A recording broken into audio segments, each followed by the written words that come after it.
Highbridge, a division of Recorded Books, presents the essential Kerner Commission Report, the landmark study on race, inequality, and police violence. Edited and introduced by Jelani Cobb with Matthew Goriglia. Read by Mirron Willis. Publisher's Note: in this audio edition, you will hear references to illustrations and tables present in the print and ebook formats of this book. This audiobook reflects the print edition's interior content. The content in the print edition is a redacted version of the original contents page of the Kerner Commission Report, so it will appear as though there are skipped chapters. Introduction 1. The findings of the Kerner Commission exist alongside those of the Warren and 9/11 Commissions among the handful of governmental reports whose historic import has outlived the moment in which they were issued.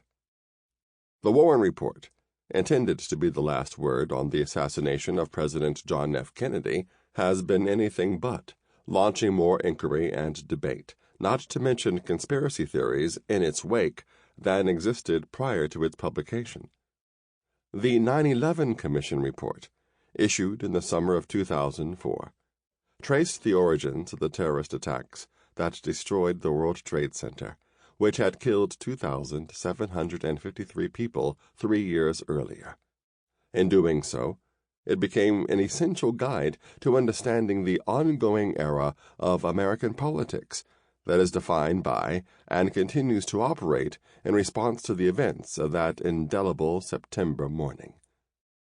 The Kerner Commission Report, however, is different. The Warren and 9/11 reports are concerned with singular events, tragedies that have remained unique in either scale or kind since they were examined. They function as primary sources in history.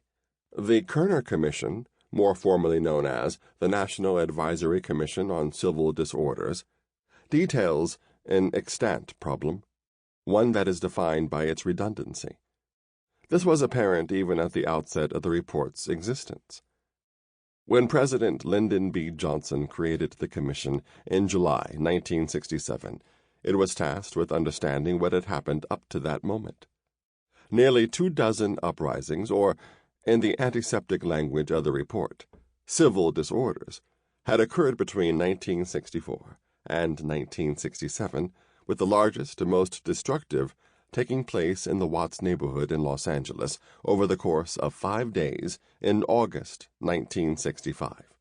The Commission could not have known, when it released its findings in March 1968, that it was issuing a preface, not a postscript. Martin Luther King Jr. was assassinated the following month, and more than 100 American cities exploded into just the type of violence that the Kerner Commission had sought to understand, if not prevent. The proximity of the two events, the report's release and Martin Luther King's death, allowed for people to, over time, conflate them. It is not uncommon for people to believe that the Kerner Commission examined the unrest of the entire 60s, rather than just the first installment of them. But the timing is important, if only because the Kerner Report was fated, from the moment it reached shelves, to operate more crucially as a forecast than a review. We hear George Santayana's dictum that those who fail to learn from history are doomed to repeat it, quote it with eye-rolling frequency. But Kerner establishes that it is possible for us to be entirely cognizant of history and repeat it anyway. Never was this more apparent than in the spring of 2020, when the half-century-old report re-emerged as part of the stilted national dialogue on race, policing, and inequality.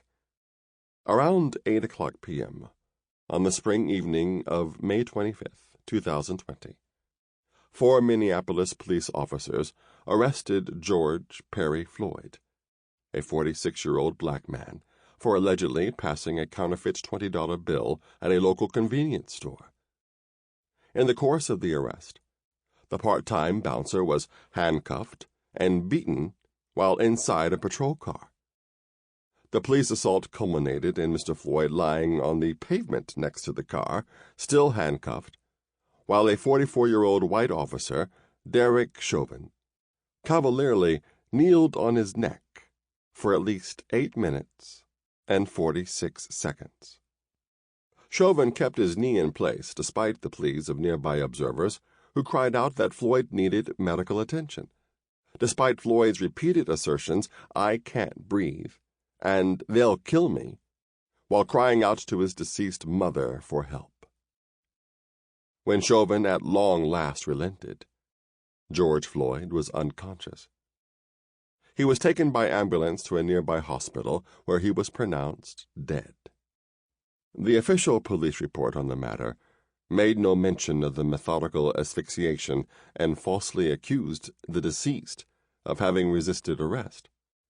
This was immediately contradicted by a video of the incident taken by Darnella Frazier, a black 17-year-old passerby who happened upon the scene as she was walking her young cousin to the store. The footage revealed a brutal, collaborative effort to extinguish George Floyd's life. At various points, multiple officers were involved in compressing the victim's chest and airway. The reaction to Floyd's death was immediate. The following day, protesters began gathering on a 3700 block of Chicago Avenue South, where Floyd had been killed. In a Facebook post the following morning, Jacob Frey, the mayor of Minneapolis, observed that being black in America should not be a death sentence. He continued, "For 5 minutes we watched a white officer press his knee into a black man's neck. 5 minutes. When you hear someone calling for help, you're supposed to help. This officer failed in the most basic human sense. What happened on Chicago and 38th last night is awful. It was traumatic. It serves as a reminder of how far we have to go." Later that day, Minneapolis Police Chief Madaria Arredondo summarily fired all 4 officers, an action Frey described as the right call. The following day, he called for criminal charges. The hasty bureaucratic reaction could not, however, stave off a tempest of outrage that was building even as the officers were being removed from the police force. By evening, hundreds of protesters with signs saying, "Stop killing black people," had swarmed into the streets of Minneapolis, gathering at the site of Floyd's death and at the 3rd Precinct, where the police officers who killed him had worked. The sustained protests turned sporadically violent, with looting and arson in the area surrounding the site of Floyd's death, which would turn into a shrine shortly thereafter. On May 28th, a multiracial crowd of demonstrators returned to the 3rd Precinct and, after police posted there abandoned the building, proceeded to burn it to the ground. Simultaneously, the video of Floyd's death circulated around the internet, reaching a public that had been largely locked down due to the emergence of a coronavirus pandemic. The quarantine guaranteed that there would be few distractions to mitigate the horror of what transpired in Minneapolis. The video ricocheted around on social media, its gruesome content sparking new infernos of outrage wherever it landed. By May 2020, there were enough recordings of civilian deaths at the hands of police to nearly constitute a genre of video. A disproportionate number of those images depicted the deaths of African Americans. And as with any repetitive horror, there was growing concern on the part of activists and advocates that the public was becoming inured to the brutality being captured, largely on cell phones, with terrible redundancy. The images of George Floyd's death landed differently, in part because of the excruciating length of the video. He was asphyxiated over the course of nearly 9 minutes, an act that required profound and abhorrent levels of sadism from the police who committed it. This was one reason that the Floyd protests, some of them checkered with arson and looting, spread from an insulated locale on the south side of Minneapolis to Los Angeles, Atlanta, Washington, D.C., New York, Salt Lake City, Chicago, Anchorage, and dozens of other American cities within days. By the following week, protests in some form had been reported in 350 cities in the United States, and the National Guard had been deployed to maintain the peace in 23 states. In an inflammatory and flip reaction, President Donald Trump tweeted in response to the spreading outrage, "When the looting starts, the shooting starts." The line was cribbed from Walter Headley, the notoriously racist Miami police chief who used it during hearings about crime in 1967. Trump also threatened to use the United States military to put down the demonstrations, which he later did in Portland, Oregon, Detroit, Cleveland, and Milwaukee. In another instance, federal agents at the behest of the administration were deployed to remove peaceful protesters from Lafayette Park, across the street from the White House. The agents fired tear gas and deployed a military helicopter to fly just above the heads of the crowd as an intimidation tactic. The footage was shocking.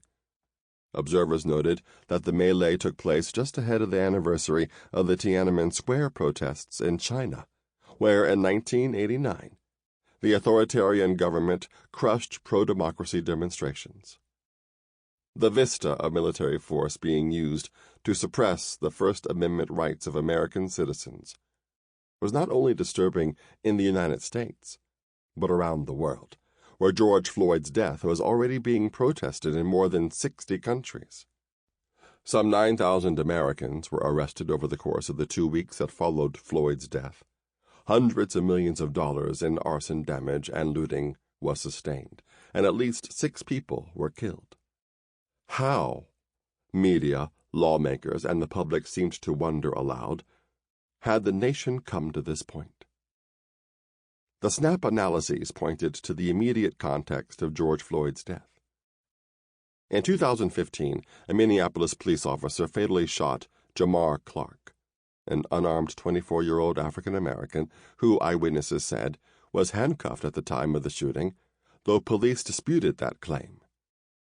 No charges were brought against the officers involved, resulting in an 18-day series of protests outside the city's 5th Police Precinct. Then, in 2016, Philando Castile, an African-American motorist, was pulled over by police in Falcon Heights, a suburb of Minneapolis. After Castile informed Officer Geronimo Yanez that he was legally licensed to carry a firearm that was located in the car, Yanez panicked and shot Castile 5 times in front of his girlfriend and her 4-year-old daughter. Yanez was later acquitted of manslaughter charges. The following year, Justine Damond, an unarmed woman, was shot and killed by an MPD officer named Mohammed Noor, an incident resulting in his firing and subsequent conviction on murder and manslaughter charges. Damond was the only white victim of the 3 incidents. Noor was the only black officer, and the only one convicted for a shooting. In 2019, Bob Kroll, the president of the Police Officers Federation of Minneapolis, spoke at a rally for President Donald Trump, thanking him for putting an end to the handcuffing and oppression of the police, and letting the cops do their jobs. In the wake of Floyd's death, Kroll noted that the incident does look and sound horrible, and conceded that Chauvin should have been fired. The succinct explanation of what transpired on May 25th held that Floyd's death was the product of police departments in the Minneapolis area that had a troubled history with the use of deadly force. It was potentially aggravated by local police leadership. Kroll's comment suggested that rogue police felt emboldened by a president seemingly sympathetic to their way of operating. Yet here is where the 52-year-old insights of Kerner remain most applicable. Police are not merely the spark, the report tells us. They are part of the broader set of institutional relationships that enforce and recreate racial inequality. The problem is never simply the incident, but the facts and factors that made such an incident possible, even predictable. Minneapolis, for instance, ranked in 2019 among the best places to live, according to U.S. News & World Report. But it was also among the cities with the worst socioeconomic disparities between black residents and white residents, with a shocking, even for the United States, $47,000 gap separating the median household income of the two groups. 76% of whites in the area owned their homes. Only a quarter of black residents did. The disparity is part of the long legacy of restrictive housing covenants, contracts prohibiting home sales to specific racial groups. In Minneapolis, the practice began as early as 1910. In an op-ed published in the wake of the eruption in the streets, Betsy Hodges, the former mayor of Minneapolis, pointed to racial hypocrisy as a cause of the crisis. White liberals, despite believing we are saying and doing the right things, have resisted the systemic changes our cities have needed for decades. We have mostly settled for illusions of change, like testing pilot programs and funding volunteer opportunities. These efforts make us feel better about racism, but fundamentally change little for the communities of color whose disadvantages often come from the hoarding of advantage by mostly white neighborhoods. Implicit within the U.S. News ranking was the caveat that the Twin Cities area was among the best places for white people to live. Here again, Kerner is instructive. Our nation, it warned in 1968, is moving toward two societies, one black, one white, separate and unequal. There were two realities in the Twin Cities, neatly calibrated by race. How did we get to this point, the nation asked. The Kerner Commission Report suggests that the more apt question should be how far the nation, in fact, has ever really diverged from such combustible moments. The most recent reports of state violence, the fiery reckonings in American streets, the often half-hearted scramble to attempt to understand the systemic failures and institutional rot that served as kindling for the latest conflagrations, all seem like part of a grim recurrence of a chronic national predicament. 2. Kerner has endured not simply for its prescience, but also for the breadth of its analysis of the moment when it was conceived. The National Advisory Commission on Civil Disorders, which became more commonly known as the Kerner Commission, a reference to then-Governor of Illinois, Otto Kerner, who served as its chairman, was created by President Lyndon B. Johnson's Executive Order 11365 on July 28, 1967.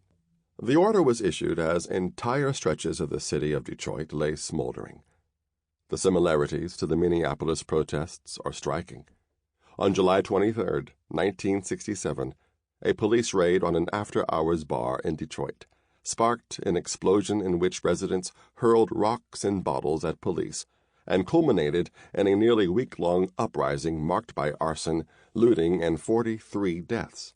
Just 11 days earlier, the city of Newark had detonated following the assault on John Smith, a black cab driver, by white police officers.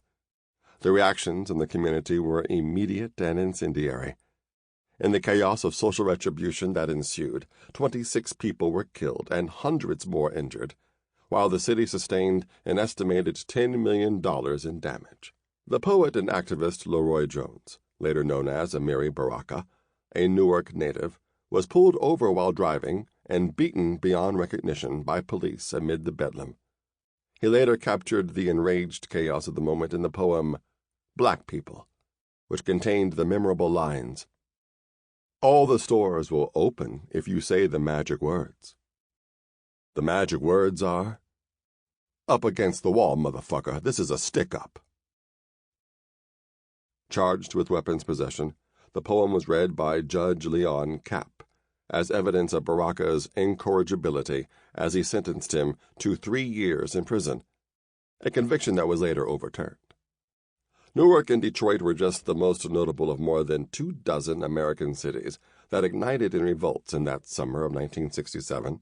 It appeared as though a valve of the city reservoir had been opened. in apocalyptic fury, the response to decades of discriminatory policy and centuries of racial exploitation suddenly spewed out in American cities. President Johnson was more than a little familiar with this scenario. In March 1965, in response to the campaign for voting rights that had been orchestrated in Selma, Alabama, and the Bloody Sunday attacks upon marchers on the Edmund Pettus Bridge, Johnson declared his support for landmark legislation protecting the right of African Americans to vote. Having marshaled an almost historically unprecedented amount of political capital needed to see the bill through Congress, and in full awareness that protecting black voting rights would fundamentally reorient American politics, Johnson signed the Voting Rights Act into law on August 6, 1965. 5 days later, police in Watts pulled over Marquette Fry, an African-American driver, for reckless driving. In the argument that ensued, police struck Fry several times, prompting residents to begin hurling objects at the officers. In what came to be known as the Watts riots, 6 days of civil unrest ensued, leaving in their wake 34 people dead and miles of Los Angeles pockmarked by charred ruins. The lessons were painfully obvious. Even the iron-willed might of the president and his hugely democratic Congress that had been required to pass the Civil Rights Act of 1964 and the Voting Rights Act in 1965 came a day late and $1 short for black residents, particularly those living in big cities who had seethed for decades at the toll that racism took on their lives. By 1967, Johnson had cause to worry that the anger vented in the streets of Watts had solidified into a zeitgeist that might find expression anywhere else in the country where the same conditions prevailed, and those conditions proliferated in many, many places throughout the United States. Creating the Kerner Commission can be viewed alongside the signing of the Civil Rights and Voting Rights Acts and the initiation of the War on Poverty as cornerstones of Johnson's racial liberalism. Having grown up in Texas and seen firsthand the impact of the New Deal upon the lives of disadvantaged whites, his administration came to the recognition that black America's fortunes had been vastly impacted by ways in which the welfare state had failed to include them. The willingness to both recognize this fact and act upon it made Johnson a renegade among his Southern Democratic brethren, a point only further entrenched by his creation of the Commission. Johnson then charged the 11-member Kerner panel with answering 3 questions. What happened? Why did it happen? What can be done to prevent it from happening again and again? These were Johnson's precise words.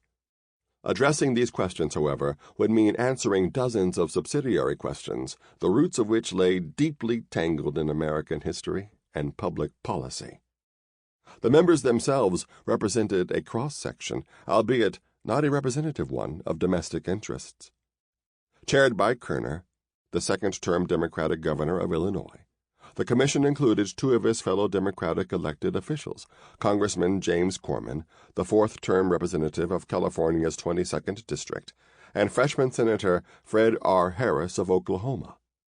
They were joined by 3 Republicans, New York City Mayor John V. Lindsay, Representative William M. McCulloch of Ohio's 4th District, and Edward Brooke, the freshman Massachusetts lawmaker and the sole African-American serving in the United States Senate at the time. By current standards, the commission was overwhelmingly white, 9 of the 11 members, and male, 10 of 11. Catherine Peden, the Commerce Secretary of Kentucky, was the sole female commission member. Roy Wilkins, the political moderate and executive director of the NAACP, joined Brooke as the only black people at the table. In addition, I.W. Abel, president of the United Steelworkers of America, represented labor in the proceedings, and Herbert Jenkins, the police chief of Atlanta, Georgia, represented law enforcement. Charles Thornton, the CEO of Litton Industries, spoke for the manufacturing sector. Curiously, given the amount of detail the report devotes to analysis of the ways in which journalists covered the uprisings, there was no representative of print or broadcast media involved with the commission. The charge given to them by Johnson involved a major reinvention of a wheel. While Johnson sought answers to immediate concerns, he was hardly the first politician to press for information on such matters. In 1919, the Chicago race riot, one of dozens that took place during the so-deemed Red Summer that year, spawned a commission that also sought to trace its origins and causes. In 1935, a riot broke out in Harlem, New York, following an allegation that police had killed a Puerto Rican teenager. And in its aftermath, a commission explored the catalysts, finding them deeply rooted in segregation and inequality. Similar incidents took place in Detroit and Harlem in 1943, and in Watts and Harlem again in 1965. Even as the Kerner team began its work, an analytic autopsy of the Newark riots that came to be known as the Lilly Report was already underway. Most of these reports struck similar themes. What differentiated the Kerner Commission from the outset was the historical scope of the investigations. The members were not seeking to understand a singular incident of disorder, but the phenomenon of rioting itself. The heterogeneity of interests, if not the bipartisan backgrounds of the members, the concluding report spoke with a strikingly unified voice about the problems that the various committee participants sought to understand, and that voice was an unabashedly integrationist one. The most immediate and salient observation was that even though the police had been involved in these most volatile incidents, American cities were not simply facing a crisis of policing. Rather, police were simply the spear's tip of much broader systemic and institutional failures. As with Gunnar Myrdal's An American Dilemma, the landmark and exhaustive examination of the Negro problem in modern democracy that had been issued 23 years before, the Kerner Report noted that the problem had been, first and foremost, inaccurately diagnosed. The so-called Negro problem was, in fact, a white problem, or, as the report noted in one of the oft-quoted sections of the summary, what white Americans have never fully understood, but what the Negro can never forget, is that white society is deeply implicated in the ghetto. White institutions created it. White institutions maintain it, and white society condones it. The framing was significant, though not novel. W.E.B. Du Bois, who had died just 5 years earlier, E. Franklin Frazier, Abram Harris Jr., Horace Cayton Jr., and St. Clair Drake, among many other black social scientists, had been making this point since the turn of the 20th century. Yet here were people, white ones by and large, who had the ear of the most powerful policymakers in the nation co-signing this assessment. Myrdal's indictment helped frame the liberalism of the post-war United States. It's impossible to read Kerner, and particularly the expansive set of proposals throughout the text, and not suspect that a similar ambition was at play. The condition of the Negro was the truest barometer of American democracy and the test of a national creed. In a best-case scenario, Kerner would have become a kind of guidebook for the war on poverty policies then being enacted by the Johnson administration. In more practical terms, the Commission recommended new community-based guidelines covering how police needed to interact with citizens of the ghetto, as black communities were dubiously classified in the report. It devoted an entire chapter to the ways in which justice should be administered in the course of riots. It suggested a national network of neighborhood task forces, local institutions that could bypass the bureaucracy and red tape of city administration and head off problems before they erupted into crises. It suggested neighborhood service centers to connect residents of these communities with job placement and other forms of assistance, and proposed expanded municipal employment as a means of diminishing chronically high unemployment in these areas. Perceptibly, its members suggested that the monochromatically white news media that reported on these uprisings was also a symptom of the bigger problem. That social upheaval that had been created by overwhelmingly white institutions and maintained by said white institutions was then investigated and reported upon by yet another overwhelmingly white institution, constituted in their assessment a racial conflict of interest. They closed with a raft of specific recommendations. Sample complete. Ready to continue?